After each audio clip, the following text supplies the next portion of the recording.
Mesdames et messieurs, bonsoir et bienvenue dans le journal sur la Timefo Africa. Au sommaire, paralysie totale du secteur de la santé ce jeudi.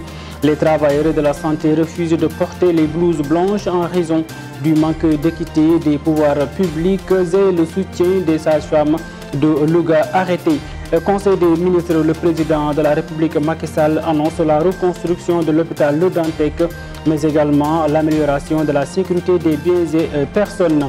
Encore une attaque armée à Ziguinchor. Des assaillants ont braqué une lingerie emportant 2 500 000 francs CFA au quartier Cité et Biagui. La page internationale et celle sportive mettront fin à cette édition. Mesdames et messieurs, tout de suite les explications.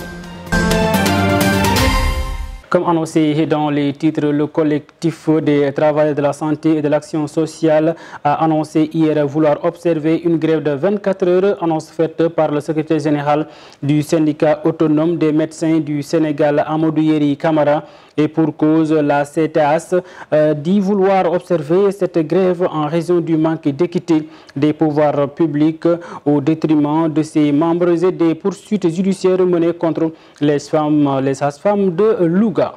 Santé, toujours en conférence de presse hier, le collectif des travailleurs de la santé et de l'action sociale a discuté les sages-femmes de Louga. Ils ont aussi dénoncé donc le comportement du gouvernement tel que le ministre de la Santé et de l'action sociale. Nous allons écouter Bigueba Mboche, elle est donc la présidente de l'association des sages-femmes du Sénégal. Dénonçons, c'est ce système de santé qui ne permet pas d'avoir des soins de qualité. Et il ne s'agit pas maintenant de dire c'est tel corps professionnel ou telle personne qui sont à l'origine. Les raisons, nous l'avons dit, ce sont des raisons qui sont structurelles, mais pas seulement conjoncturelles. C'est pourquoi on dit que la situation qui a amené le décès de Astou Sokhna ne peut en aucun cas être incombée aux sages-femmes. Parce que ce qu'elles avaient à faire, elles l'ont fait dans les conditions et les moyens mis à leur disposition. 24 heures sans exercer leurs fonctions, ces sages-femmes n'ont pas reçu de soutien ici à Dakar. D'après donc notre confrère qui a tendu son micro à certains Sénégalais, il faut que justice fait donc son travail parce qu'il y a eu mort d'homme dans ce dossier avec donc la mort de Sokhna Astou. C'est le sujet du reportage signé Ousmane Niang.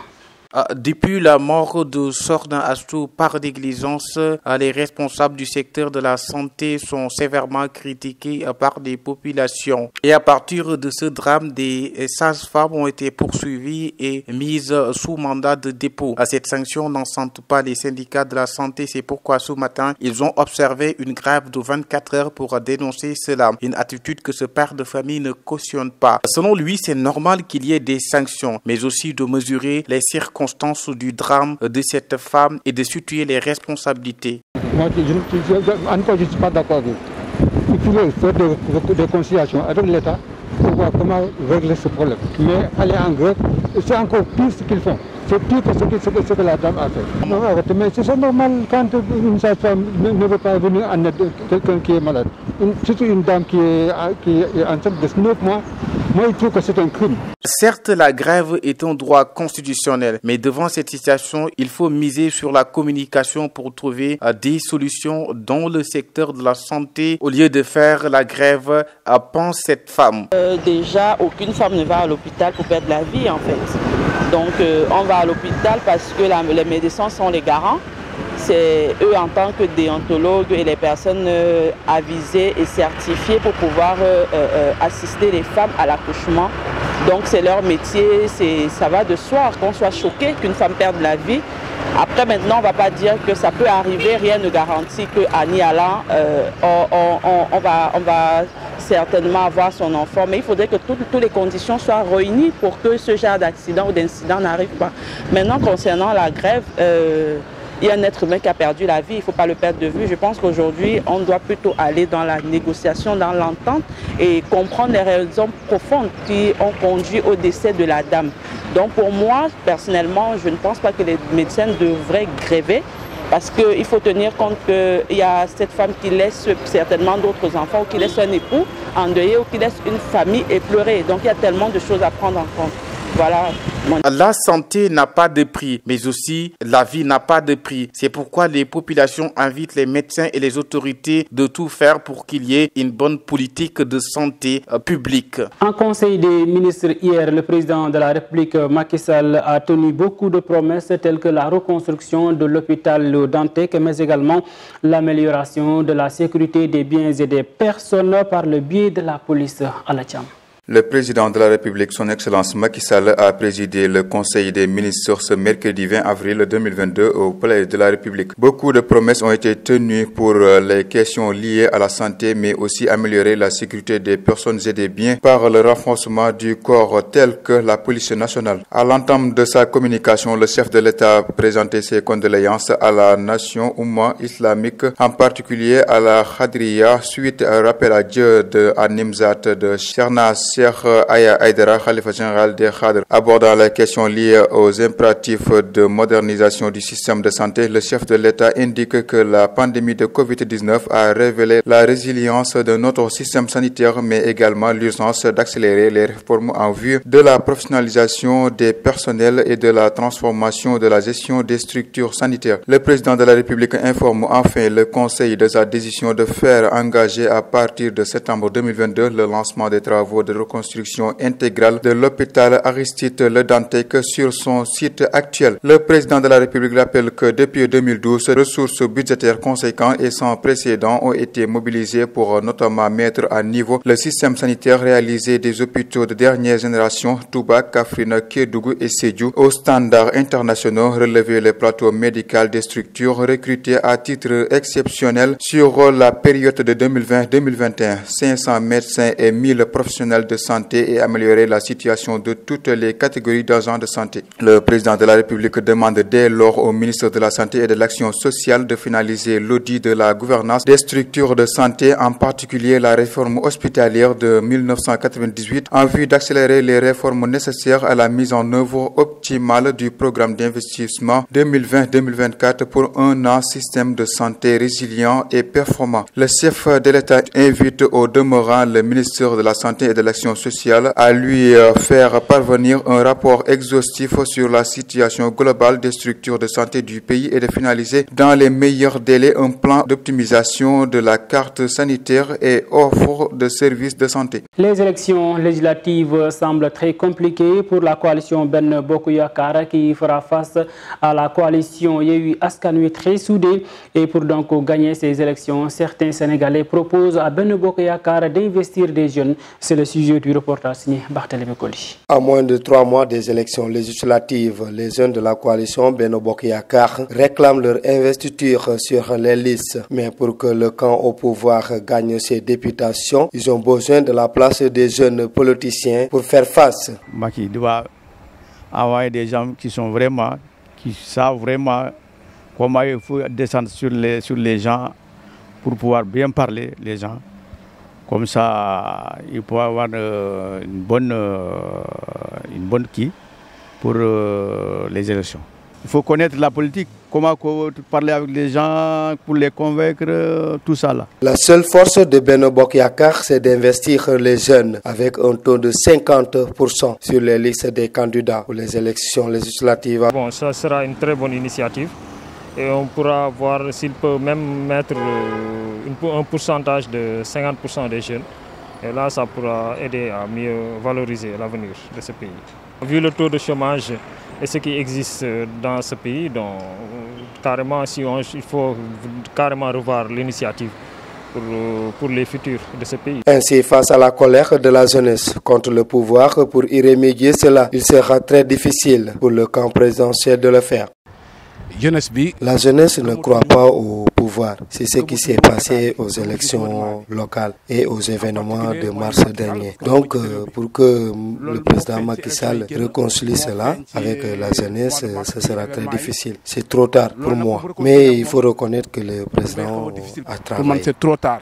Pour ne pas perdre les élections législatives comme les élections locales, le camp présidentiel est invité à avoir des jeunes dynamiques, dévoués, capables de faire face à l'opposition au sein de l'hémicycle. Mais la seule force est d'investir les jeunes sur les listes des candidats de la coalition Benno Bokk Yakaar pour les élections législatives du 31 juillet prochain. Merci beaucoup Barthélémy Colly. La chambre criminelle de Dakar a finalement rendu hier son verdict contre les militaires Abdoulaye Dia et son frère d'armes Lamine Sagna. Selon les informations recueillies, une peine de 10 ans de réclusion criminelle que le juge a infligée aux accusés alors que le procureur en avait requis 15.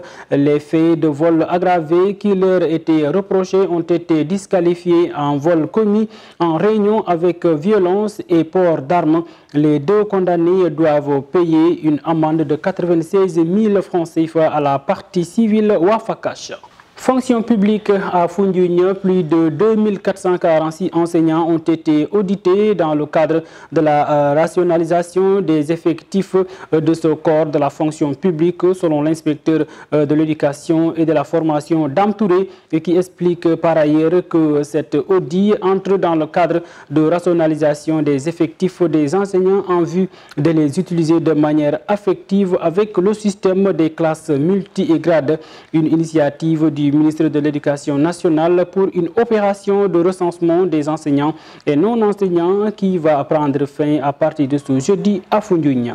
Lutte contre les inondations à Dakar, l'Office national de l'assainissement du Sénégal, ONAS, a présenté hier ses activités pour la préparation de l'hivernage 2022 à Dakar. Une rencontre qui a été présidée par le gouverneur Al-Hassan Sall, qui revient par ailleurs sur la question des eaux usées et pluviales ici à Dakar. Je propose de l'écouter. 15 milliards Les 15 milliards que le président de la République a mis à notre disposition, ADM est le maître d'ouvrage délégué. Et cette entreprise travaille aussi avec les autres entreprises. Je crois que maintenant, les réalisations sont en avant. Maintenant, ce qui reste, c'est la phase 2, qui est le projet global avec la Banque mondiale. Cela va nous permettre d'établir le réseau primaire, c'est-à-dire l'intercepteur. Quand cela terminera, on va engager le réseau secondaire. Les réseaux secondaires viendront dans les maisons. On ne peut pas vous dire que ça va achever cette année, mais on fera le mieux et certainement, il y aura aussi des mesures conservatoires. Effectivement, on va vers l'hivernage. Nous prions le bon Dieu de nous donner un bon hivernage, avec une bonne pluie abondante. Surtout qu'il soit une pluie sans dégâts, qui ne va pas causer aucune difficulté à la population. Par mesure de prévention, APIX, ONAS, ADEM, APROSI, Azeroute sont en train de discuter sur ça. Et puis du côté de l'APIX, vous le savez bien, le terre a été livré le 27 décembre 2021. Donc nous sommes en train de se préparer pour éviter toute éventualité d'inondation sur le terre. Et pour vous assurer, nous sommes prêts avec les canalisations, avec les stations de pompage. Et après tout ce travail, on va le livrer à l'ONAS, qui a un service compétent qui pourra nous le gérer comme il l'a toujours fait. Nouvelle attaque à Ziguinchor. Des hommes lourdement armés ont attaqué une lingerie emportant 2 500 000 francs CFA. Le braquage a eu lieu selon Libération qui donne l'information dans la nuit du mardi à mercredi au quartier de la cité Biagui à Ziguinchor. Dans leur retraite, les assaillants ont emporté des habits avant de mettre le feu à lingerie. Actualité internationale que nous démarrons en République démocratique du Congo. Le gouvernement a annoncé hier l'augmentation des salaires des fonctionnaires et agents publics de carrière à partir de ce mois d'avril, selon le vice-premier ministre en charge de la fonction publique qui a évoqué une hausse de 30%. Au Rwanda, un gérant de mine chinoise du nom de Sun Sanjun a été condamné à 20 ans de prison pour avoir maltraité 2 employés qu'il soupçonnait d'avoir volé des minerais. En Afrique du Sud, en Afghanistan plutôt, l'explosion d'une mine dans une mosquée chiite fait au moins 25 morts selon l'Agence nationale de la presse française. En France, près de 15 millions de personnes ont suivi donc le débat de l'inter-deux tours de l'élection présidentielle sur l'ensemble des chaînes qui le diffusaient mercredi soir. Un score inférieur à celui du dernier débat de la présidentielle de 2017 selon les chiffres de Médiamétrie transmis ce jeudi.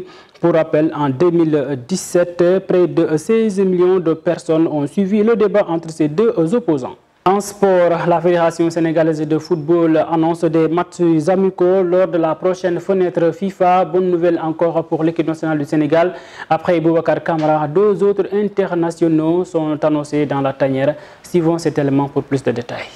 Le président de la Fédération sénégalaise de football, Maître Augustin Senghor, le directeur technique national Mayacine Mar et l'entraîneur national Aliou Cissé envisagent de faire jouer à la sélection nationale 3 matchs de préparation de la Coupe du Monde 2022 lors de la prochaine fenêtre FIFA au mois de juin. Un autre match en septembre et bien entendu un autre au mois de novembre, juste avant la compétition, sont promis par les fédéraux. Le président de la fédération a donné cette assurance hier en marge de la cérémonie de dédicace du livre Cœur de Lion, l'épopée victorieuse du Sénégal au Cameroun du journaliste Babacar Khalifa Ndiaye. Après Boubacar Kamara, 2 autres binationaux sont sur le point de choisir le Sénégal. D'après les informations du journal L'Équipe, le milieu de terrain d'Olympique de Marseille, Boubacar Kamara, a accepté de porter le maillot de l'équipe nationale du Sénégal. Il aurait convaincu par le discours de l'entraîneur national Aliou Cissé. Mais Kamara n'est pas la seule cible du sélectionneur national. En effet, Cissé et son staff ont démarché plusieurs binationaux afin de renforcer la sélection sénégalaise. 2 d'entre eux sont Sofiane Diop,